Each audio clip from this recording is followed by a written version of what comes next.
সুন্নি উলামায়ে কেরামেরা সব সময় নবীর ভালোবাসা, নবীর ভালোবাসা, নবীর ভালোবাসার কথাই বলে।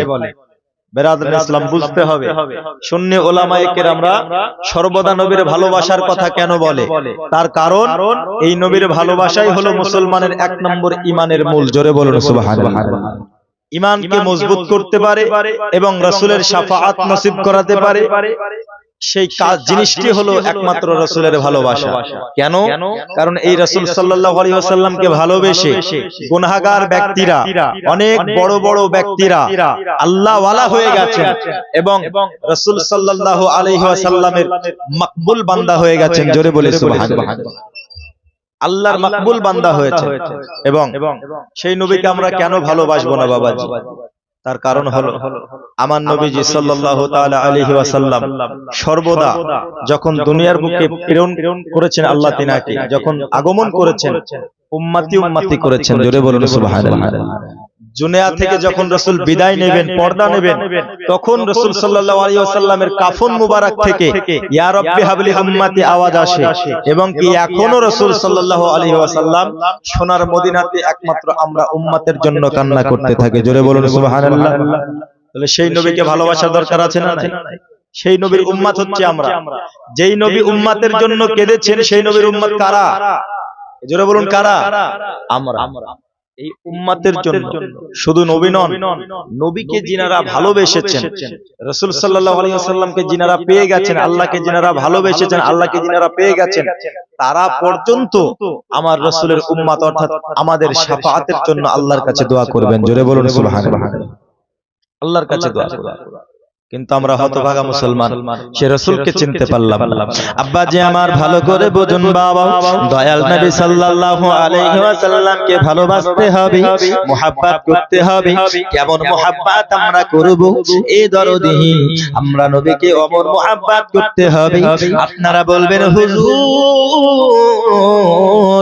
আমরা তো নবীকে মুহাব্বত করব, কিন্তু নবীকে তো আমরা কোনোদিন দেখতে পাই নাই, নবীকে তো আমরা কোনোদিন সচক্ষে দেখি নাই।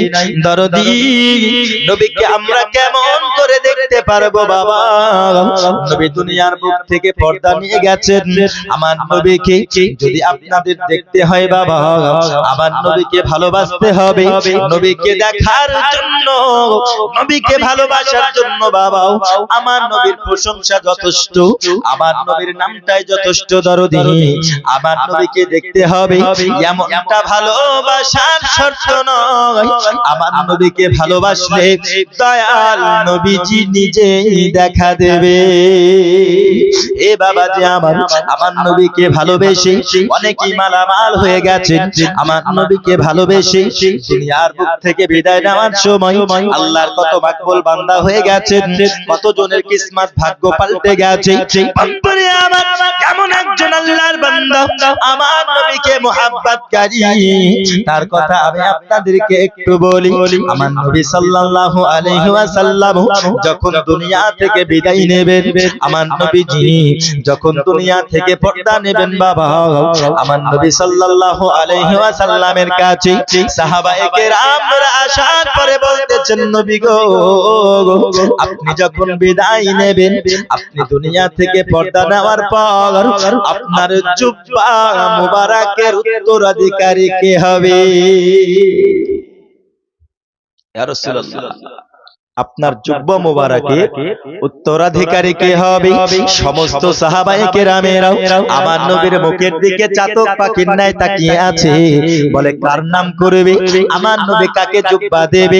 কারণ পৃথিবীর জমিনে দয়াল নবীর জুব্বা যেই ব্যক্তি পেয়ে যাবে, যার কপালে এই সৌভাগ্য হবে বাবা, ইহ জগতে লাভবান, পর জগতে লাভবান হবে।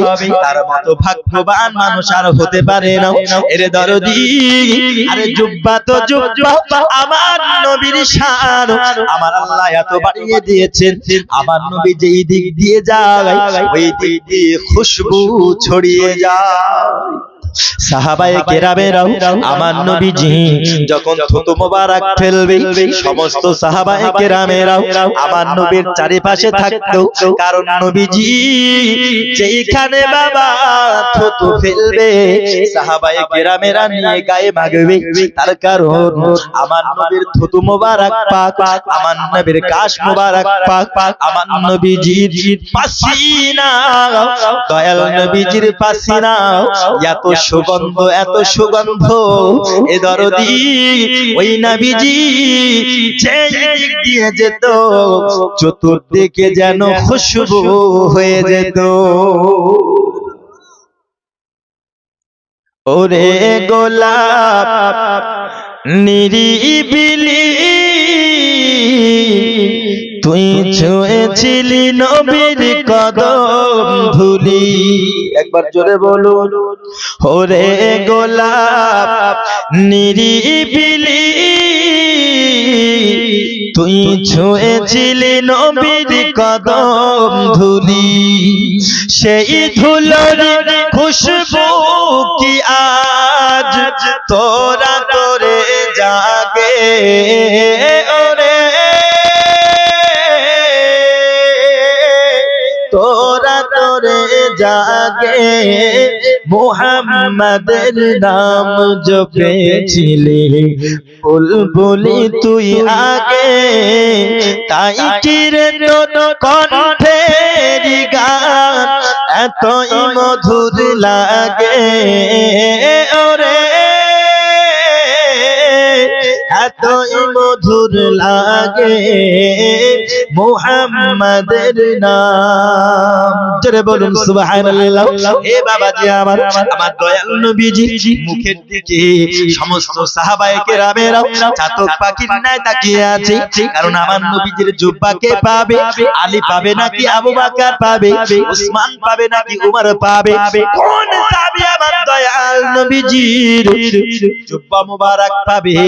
সবাই তাকিয়ে আছে, সবাই একে অপরের মুখের দিকে তাকায়, কিন্তু আমার দয়াল নবী সঙ্গে সঙ্গে বলে, এ আমার সাহাবায়ে কেরাম তোমরা শোনো, তোমরা শোনো, আমার জুব্বা মুবারক আমার এমন এক আশিককে আমি দেব, এমন এক মুহাব্বতকারীকে আমি দেব, আমার এমন এক প্রেমিককে আমি দেব, যেই প্রেমিকের কথা যদি তোমরা শোনো, প্রেমিকের যদি নাম তোমরা শোনো অবাক হয়ে যাবে। ওই প্রেমিকের নাম অন্য কোন নাম নয়, ওই প্রেমিকের নাম হলো ওয়াইস রাদিয়াল্লাহু তাআলা আনহু, পরম দেশে তিনি বসবাস করে। বলে নবী গো, তাকে তো আমরা কখনো দেখি নাই, তবে এত সাহাবায়ে কেরামেরা আছে আমাদের মধ্য থেকে, সাহাবায়ে কেরামরা আছেন, সবাইকে ব্যতীত ওয়াইস করণী রাদিয়াল্লাহু তাআলা আনহুকে আমার দয়াল নবীর জুব্বা মুবারক প্রদান করলেন।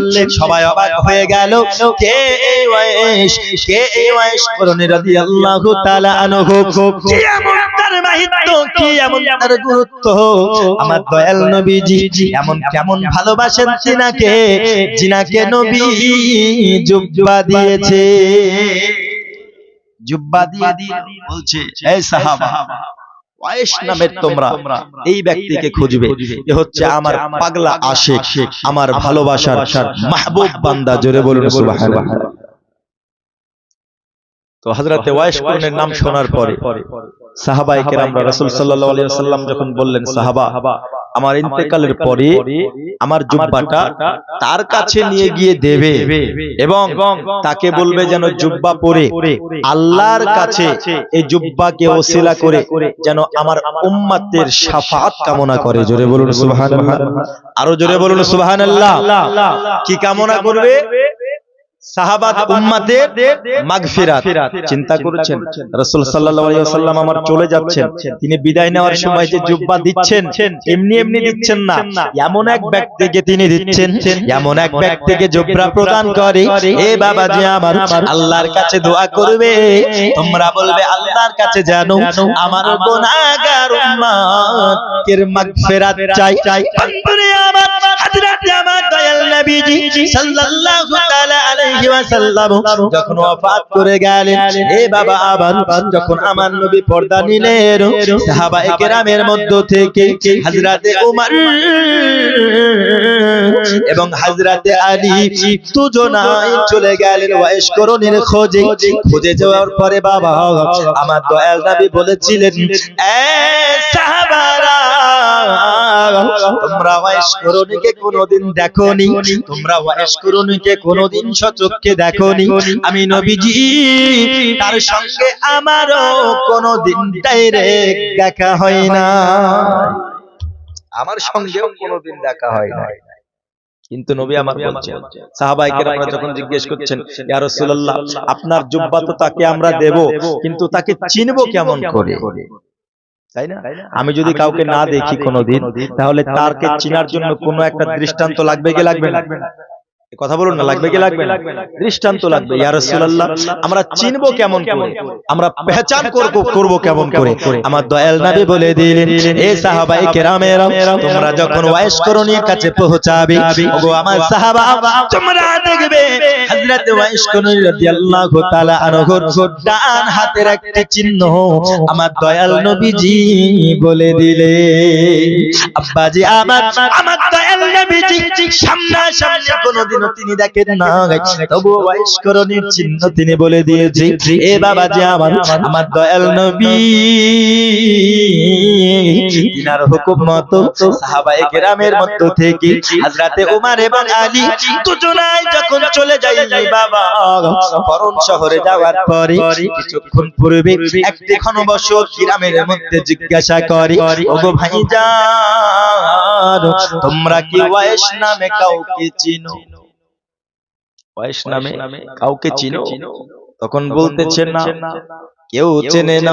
তার কারণ হলো হযরতে ওয়াইশকরণী রাদিয়াল্লাহু তাআলা আনহু তিনি মানুষের মধ্যে বসবাস করতেন না। আব্বাজি আমার হযরতে ওয়াইশকরণী রাদিয়াল্লাহু তাআলা আনহু পাড়া প্রতিবেশীর মধ্যে বাস তিনি করতেন না। সাহাবায়ে কেরামরা যখন জিজ্ঞাসা করলেন, সবাই বলতেছে চিনি না। তবে হঠাৎ করে একজন ব্যক্তি বলতেছে, হুজুর, আমি ওই নামের ব্যক্তি একজনকে আমি জানি, তবে এই ঘনবসত ব্যক্তির মধ্যে, এই পাড়ার মধ্যে তিনি বসবাস করেন না। এই যেখান থেকে দূর দেখতে পাচ্ছেন একটা জঙ্গল, ওইখানে ওই ওয়াইশ নামক ব্যক্তি ওই জঙ্গলে থাকে, আর আমাদের সবাই তাকে দিওয়ানা বলে ডাকে। কি বলে? দিওয়ানা।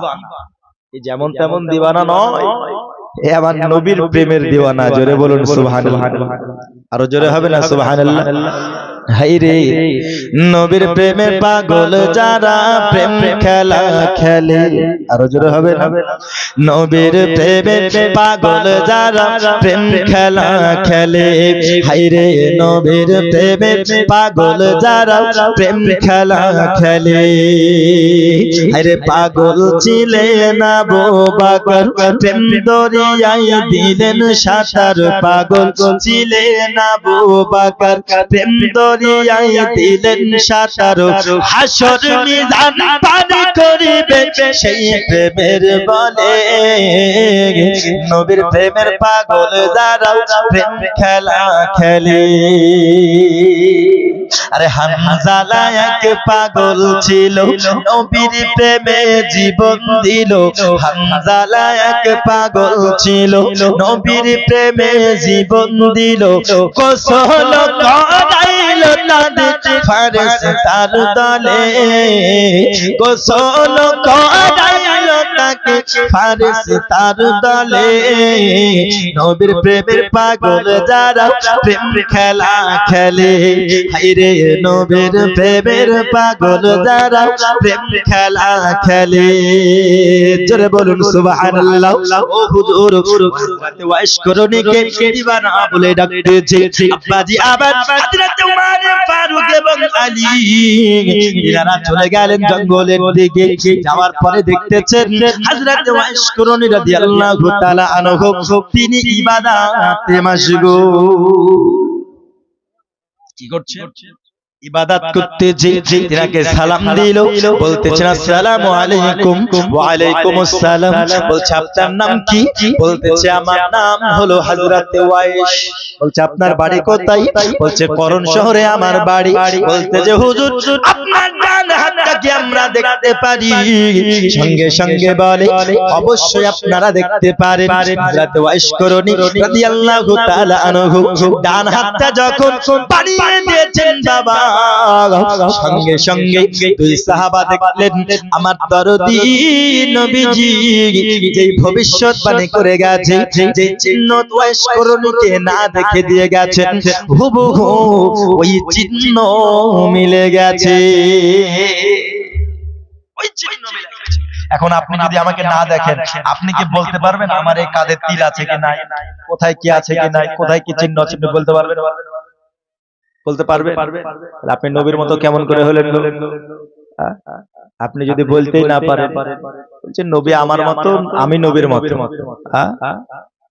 আরে রাসূল সাল্লাল্লাহু আলাইহি ওয়াসাল্লামের পাসিনা মোবারক সাহাবারা আতর হিসাবে ব্যবহার করত। জোরে বলুন সুবহানাল্লাহ। আর তোমার ঘামের গন্ধতে তো ভূত পালায়, তাই না? তুমি বলছো নবী আমার মতো। আব্বা যে আবার আমার দয়াল নবীজির হুবহু ভবিষ্যৎবাণী মিলে গেল। তিনি যে কথা বলেছিলেন হযরত ওয়াইস করণীর কাঁধে চিহ্ন দিয়েছিলেন, সেই চিহ্ন যেন মিলে গেল। বলতেছেন হুজুর আমরা আপনার কাছে দরদি নবীর সাহাবা এসেছি। সঙ্গে সঙ্গে হযরত ওয়াইস খুশি হওয়ার পরে বলতেছেন সাহাবারা আপনারা বলুন না আমার নবীর কাছ থেকে তো আপনারা এসেছেন, আমার নবীর আহ্বানটা বলুন, আমার নবীর খবর আপনি আমাদেরকে দেন। তখন সঙ্গে সঙ্গে হযরতে ওমর ফারুক এবং হযরতে আলী তিনি বলতেছেন ওগো হযরতে ওয়াইস করণী আমার দরদি নবীজি দুনিয়া থেকে ওফাত হয়ে গেছে, দুনিয়া থেকে বিদায় নিয়ে গেছে। দরদি আবার ওয়াইস করণী আমার নবীর যখন ওফাতের কথা শুনেছে বাবা, আমার নবীজির ইন্তেকালের কথা শুনেছে, হায় রে ওয়াইস দুনিয়ার জমিনে তিনার কান্না থামে না, হাওমা করে কান্না করে ওগো আল্লাহ পাক আমার দরদি নবী দুনিয়ার বুক থেকে বিদায় নিয়েছে। আল্লাহ গো আমার নবীকে তুমি আমার কাছ থেকে নিয়ে নিয়েছো ইয়া রাব্বাল আলামিন। আমার দরদি নবী রাহমাতাল লিল আলামিন দুনিয়া থেকে বিদায় নিয়েছে। ওগো সাহাবা তবে তোমরা এখানে কেন এসেছো বলো? আব্বাজি আমার সাহাবায়ে কিরামরা বলতেছেন হুজুর আমার দরদি নবীর তরফ থেকে আপনার কাছে নবীজি এই জুব্বা উপহার দিয়েছে। ওগো হুজুর আর আমার নবী বলেছেন এই জুব্বা উপহার দেওয়ার সময় ওগো সাহাবারা এই জুব্বা ওয়াইসকে দেওয়ার পরে বলবে হযরতে ওয়াইস যেন জুব্বার খাতিরে জুব্বার ওসিলায় আমার আল্লাহর কাছে গুনাহগার উম্মতের সুপারিশ করে, গুনাহগার উম্মতের যেন সুপারিশ করে। দরদি গুনাহগার উম্মতের যেন সুপারিশ করে। আব্বাজি আমার হযরত আলী এবং ওমরকে বললেন আপনারা এখানে থামুন। জুব্বাটি নিয়ে নিলেন। হে বাবাজি আমার জুব্বাটি নেওয়ার পরে কিছুক্ষণ দূরে তিনি চলে গেলেন বাবা। দূরে যাওয়ার পরে সঙ্গে সঙ্গে তিনি নামাজ অবস্থায় হয়ে গেল, আল্লাহর কাছে দোয়া করতেছেন। শেষাই পড়ার পরে বলতেছেন আল্লাহ আমি তোমার নবীর জুব্বা পেয়েছি, ওগো মাবুদ আমি এত গুনাহগার, আমার মতো নগণ্য ব্যক্তি। হে বাবাজি আমার শুনুন বাবা, সোনামানি হযরতে ওয়াইস করণী সাহাবায়ে কেরামদের কাছ থেকে কিছুটা দূরে চলে গেল। আব্বাজি আবার ওয়াইস করণী সিজদায় পড়ার পরে আল্লাহর কাছে বলতেছে ওগো আল্লাহ আমি তোমার কাছে দোয়া চাই, তোমার নবীজি আমার মতো একজন নগণ্যর কাছে জুব্বা উপহার পাঠিয়েছে গো আল্লাহ, আমি কি এই জুব্বা পরিধান করব? গায়েবী আওয়াজ আসে ওয়াইস তুমি শোনে না, আমার দরদি নবী যখন পাঠিয়েছে অবশ্যই অবশ্যই তুমি ওয়াইস জুব্বা পরিধান করো। ওয়াইস বলতেছে আল্লাহ আমি অতক্ষণ পর্যন্ত জুব্বা পরবো না যতক্ষণ না তোমার নবীর উম্মত সমস্তকে তুমি মাফ করে দাও। আরো জোরে হবে না সুবহানাল্লাহ। বাবাজি আবার ওয়াইজ বলতেছে আল্লাহ তোমার গুনাহগার উম্মতদেরকে তোমার নবীর উম্মত যেই নবীজি জুব্বার কারণে উম্মতের সুপারিশ করেছে, যেই নবীজি জুব্বার জন্য উম্মতের সুপারিশ চেয়েছে ওই জুব্বা পরিধান আমি অতক্ষণ করব না যতক্ষণ না তুমি গুনাহগার উম্মতকে বখশিয়ে দিচ্ছ। আব্বাজি আবার আল্লাহর কাছ থেকে গায়বী আওয়াজ চলে আসলো যাও যাও যাও আমি 3 ভাগের মধ্যে 1 ভাগ উম্মতকে maaf করে দিলাম।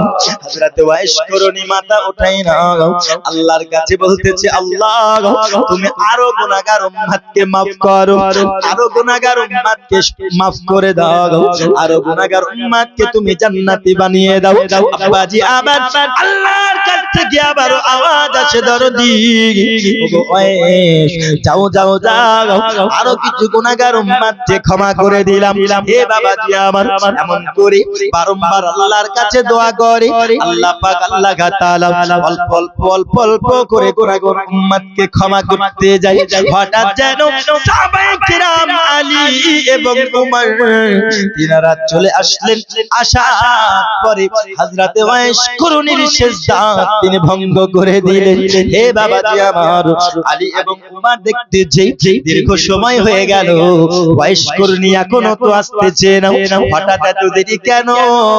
তখন তিনারা গিয়ে দেখেন হযরত ওয়াইস করুনি আল্লাহর কাছে উম্মতের মাগফিরাত করা,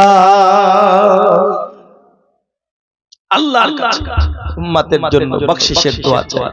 সঙ্গে সঙ্গে ওয়াইস করুনি বলতেছেন হে নবীর সাহাবারা আপনারা এত তাড়াতাড়ি কেন চলে আসলেন?